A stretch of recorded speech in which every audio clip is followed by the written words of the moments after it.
In fantasy football, we all know that having an elite tight end gives you a major advantage. It makes your life so much easier. So today, we're going to find the next Travis Kelce, the next TJ Hawkinson, the next Sam LaPorta, one of these tight ends that became a set it and forget it tight end in 2023, an elite tight end one advantage over the rest of your league mates, using the roadmap of years past league-winning tight ends to evaluate the guys that we have this year. We're going to determine how we want to approach the tight end position this year, as I've done for quarterback, running back, and wide receiver. This is the final video of this series talking about finding the next league-winning blank: quarterback, wide receiver, running back, and tight end. Is this a good year to pay up? Is it a good year to punt? Is it a good year to target the mid-round options? We will cover all of that and more in today's video. This should be your one-stop shop for overall tight end strategy in 2024 fantasy football drafts. If you get some value from this video, leave a like, comment down below any of your thoughts, subscribe if you're new. Now let's get into it.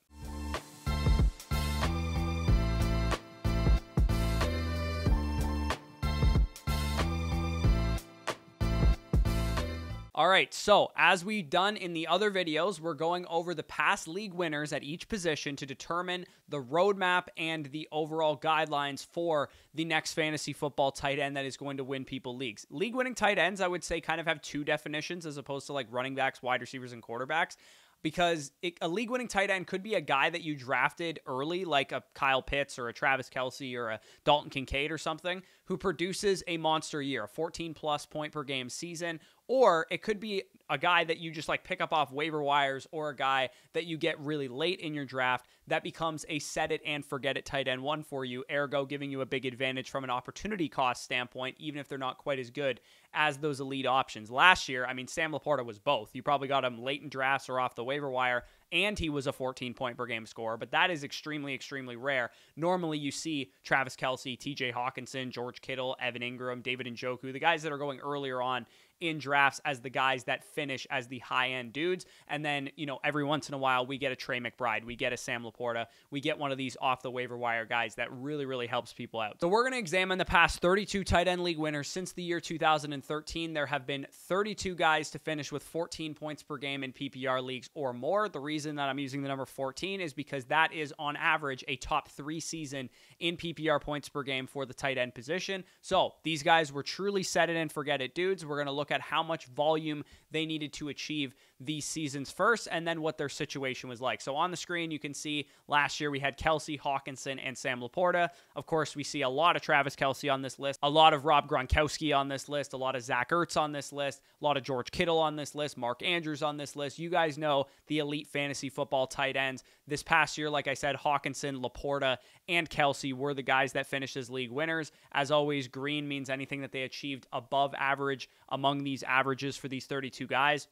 Yellow, about average, and red, they missed the mark on just below average. The averages that we're looking for when it comes to these 32 tight ends are about 8 targets per game, 5.5 receptions per game, touchdown every 2 games or so, basically paced out. That equaled 137 targets, 95 receptions, and about 10 receiving touchdowns. So that is kind of like the big time volume stats that we need for these tight ends. But as we know, especially at tight end, volume isn't necessarily everything. Not all volume is created equally. A George Kittle target from Brock Purdy in the 49ers offense is going to be worth way more than a Hunter Henry target in the New England Patriots offense, for example. George Kittle has been on this list 3 times, and outside of 2018, he was never really commanding elite volume. He was basically just getting there on the back of big plays, high yardage, high efficiency, and sometimes a super big touchdown scoring season as well. So these were the tight ends, the 32 guys stacked up by situational factors, where we're looking at how good their offense was, how good their quarterback was, how high in the pecking order were they in terms of team targets, things of that nature. Tight end is one of those positions where you can kind of just be an elite option with 1 or 2 things breaking right for you. I think a perfect example of this was Eric Ebron a couple years ago when he just scored a bunch of touchdowns with Andrew Luck, where he wasn't really necessarily that great of a tight end that year. He just scored touchdowns and played with a great quarterback. So So these were the averages of the situational factors. Like I said, you want it on average being a top 10 scoring offense with a top 8 quarterback. I use QBR as basically the way to measure that. But again, just generally a good quarterback is a good check mark for that.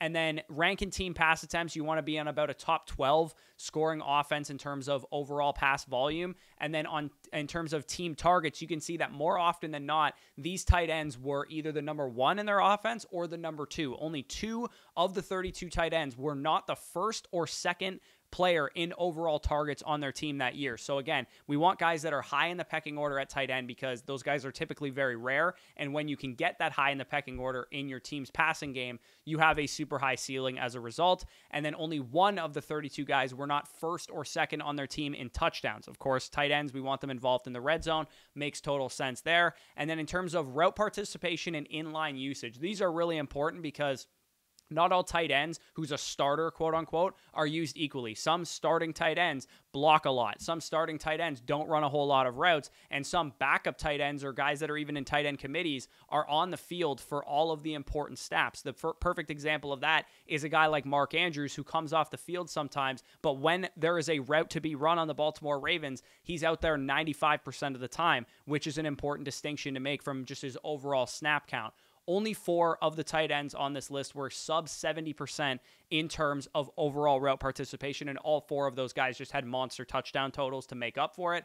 And then in-line percentage, 25 of 32 were under 50% in-line percentage. So again, you want guys that are used in the slot, out wide, not guys that are just hand-in-the-dirt blockers most of the time. And then we also have ranking yards per route run, 5.19 yards per route run. Obviously, a lot goes into that. Quarterback play and offensive production does usually go into that. But generally, I just use this as a measure of, are these tight ends talented enough to actually finish as elite options? Again, we want glorified slot wide receivers or glorified big wide receivers. It's no secret. We don't like tight ends who block most of the time. We want guys who rank highly in the yards per route run, in the PFF receiving grade, in the efficiency stats that we're looking for. Typically, these league-winning ceilings come from a couple different paths. The main path that it usually can come from is just being like the number 1 on your team. Darren Waller, TJ Hawkinson, Zach Ertz have kind of proven that in years past. Sometimes you get that big touchdown potential season with Sam LaPorta, Jimmy Graham, Rob Gronkowski, Tyler Eifert, Julius Thomas. Some of those guys have just spiked big-time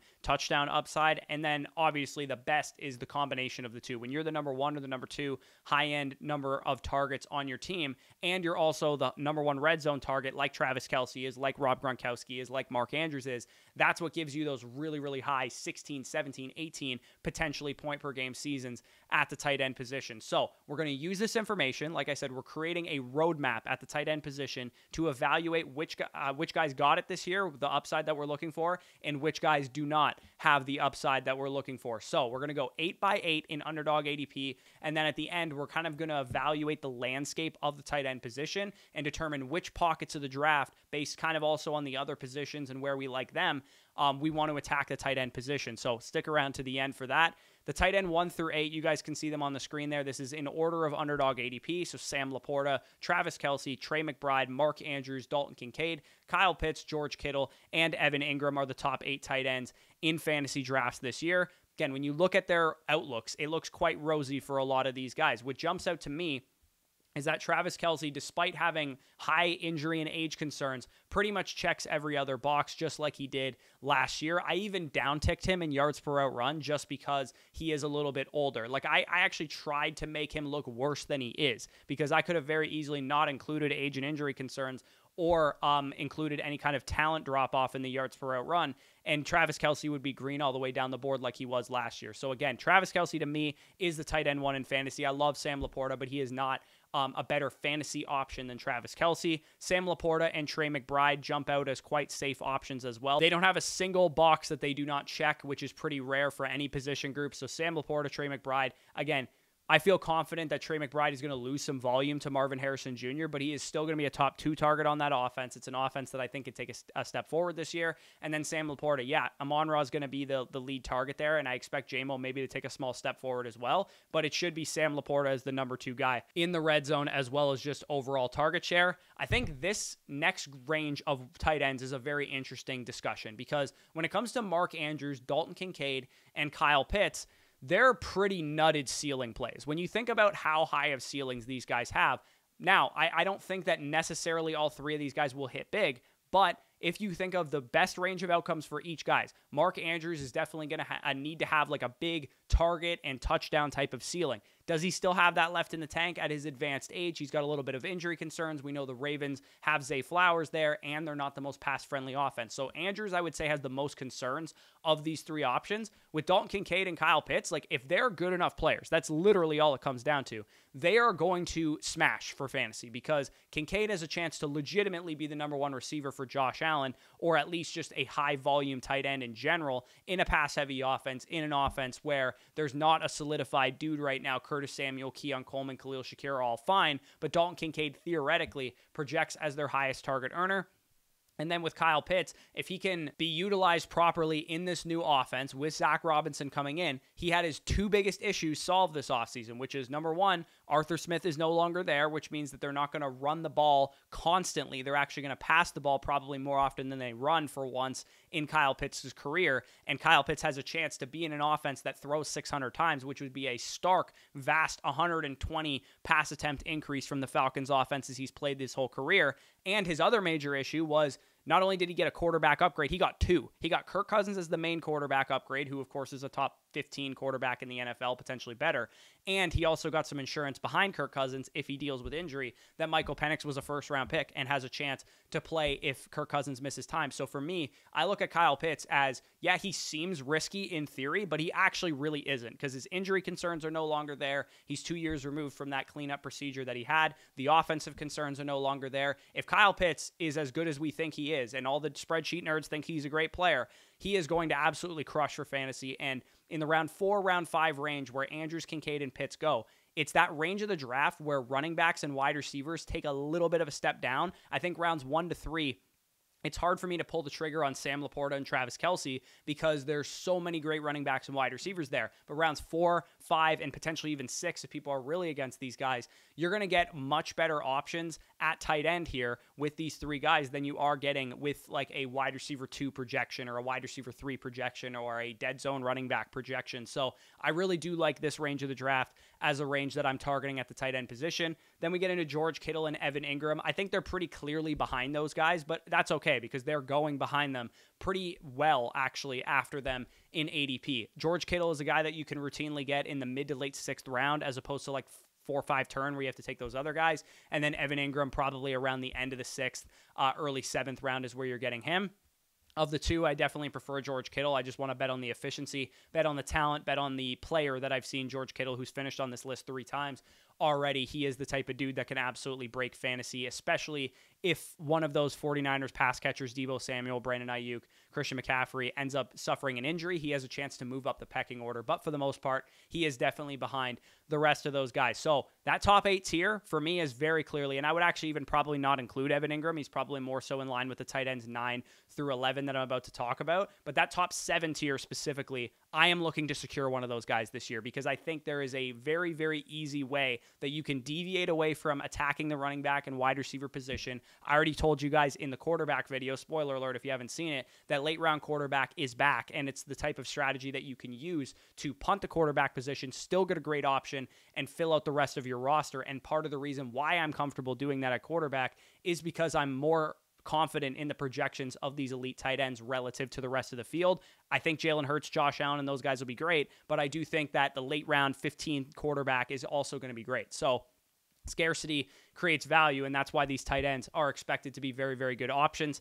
The tight end 9 through 16, you guys can see them on the screen there. Ferguson, Bowers, David Njoku, Dallas Goedert, Pat Freiermuth, Dalton Schultz, Cole Kmet, and TJ Hawkinson. I think there's a pretty clear mini tier of these guys at the top. Like I said, I think Evan Engram is probably in the tier with these guys. Jake Ferguson of the Cowboys is clearly the volume play because other than CeeDee Lamb, it's a pass-heavy offense. There's not much to go around outside of CeeDee Lamb. There's going to be another proven target there, whether it's Cooks or it's Ferguson. I believe it will be Ferguson, so I think he is a great volume play.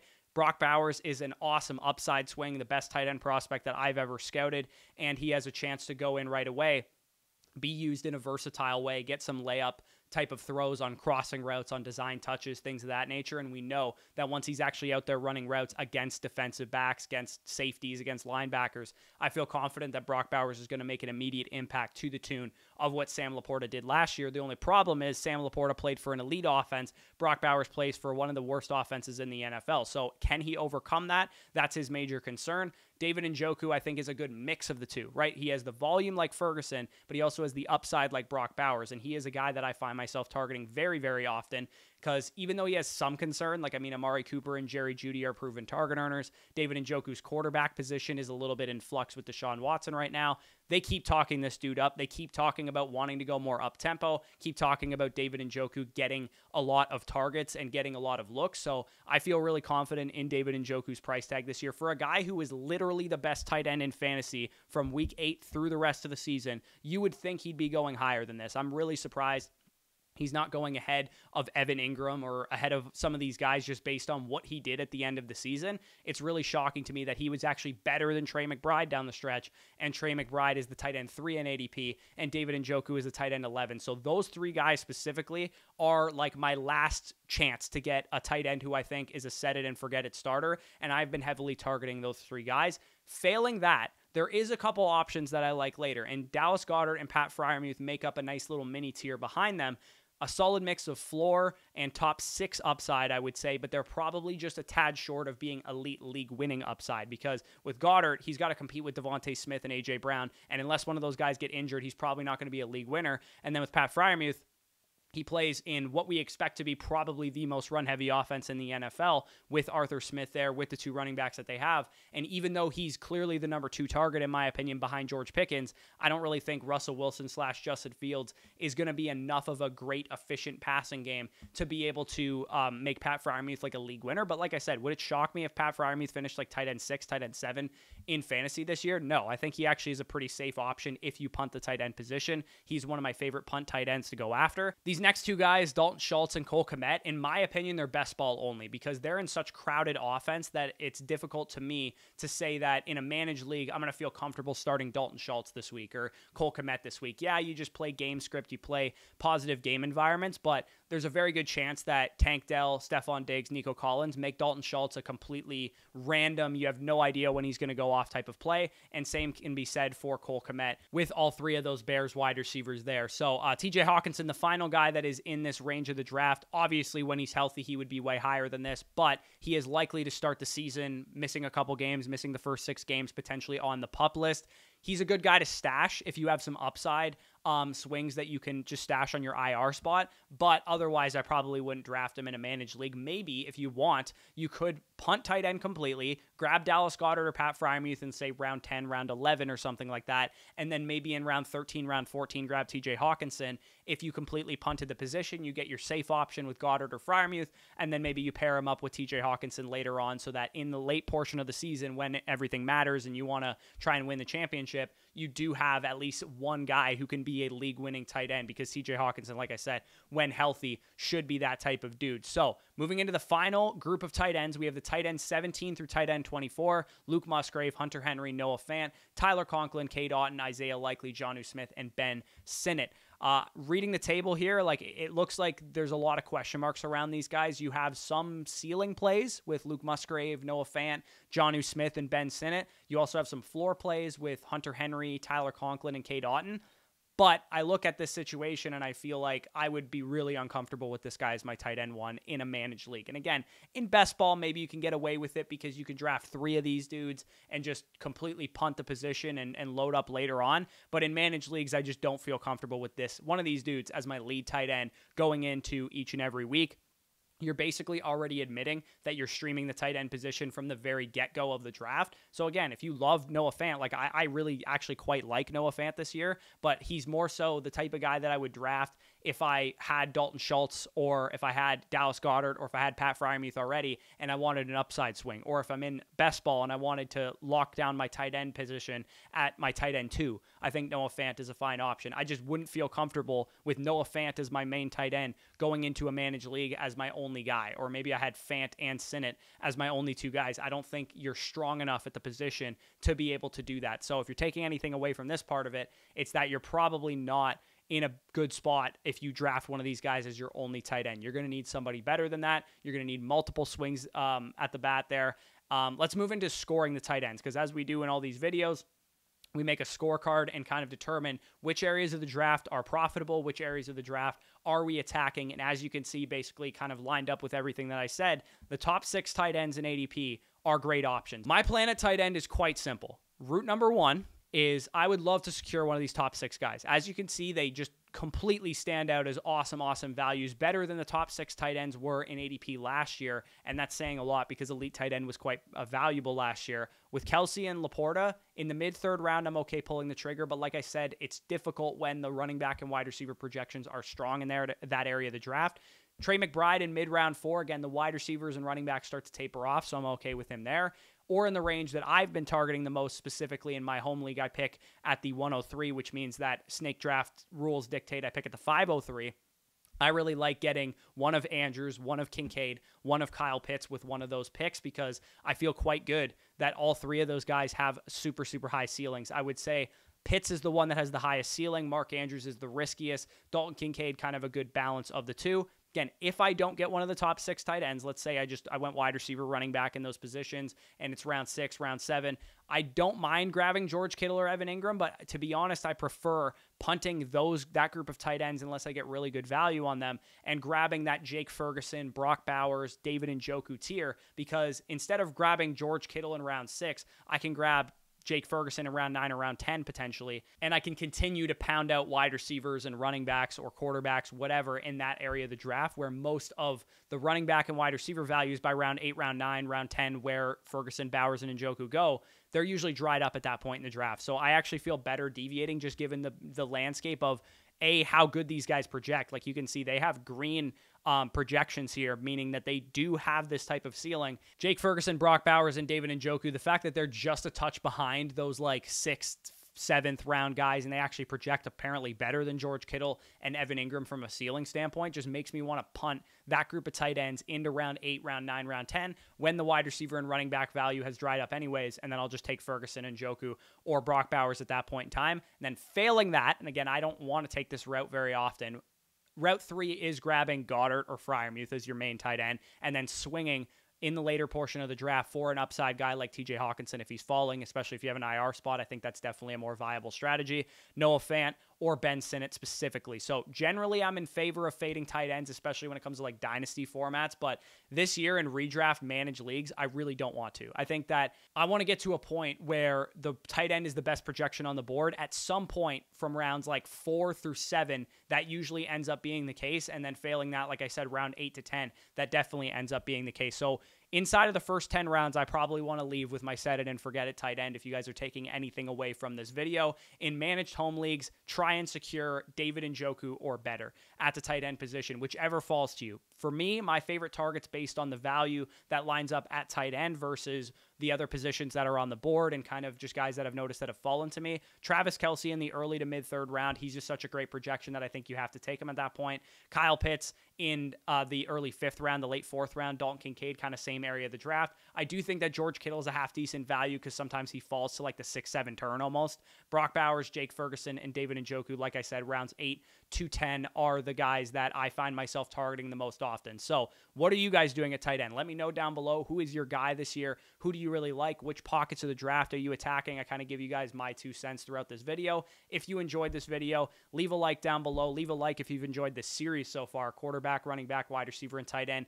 Finding the next league winner. It's what I do every single year on this channel. This is year 4 of me doing it because I think it is one of the best ways to evaluate your early round draft strategy and figuring out which pockets of which position are the strongest. And if I had to rank them right now, it's like round 1, I want to grab a wide receiver. I think that is where the draft is the most strong. Round 2, also probably a wide receiver.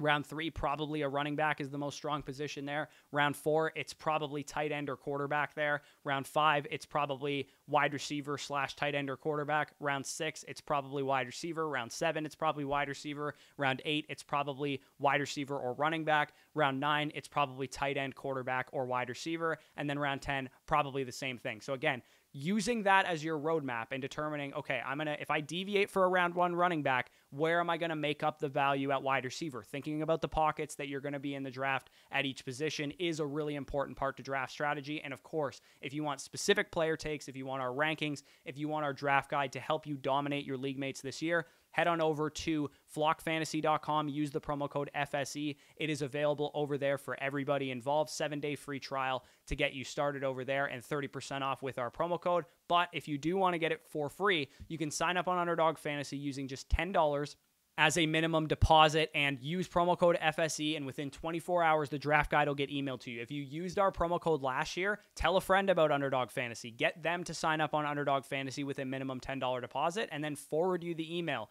of the draft guide to you, and then you'll be able to use it there as well. So definitely make sure you guys are checking that out if you're interested. Both will be linked down below in the description. But with that being said, peace out, and we'll talk to you soon.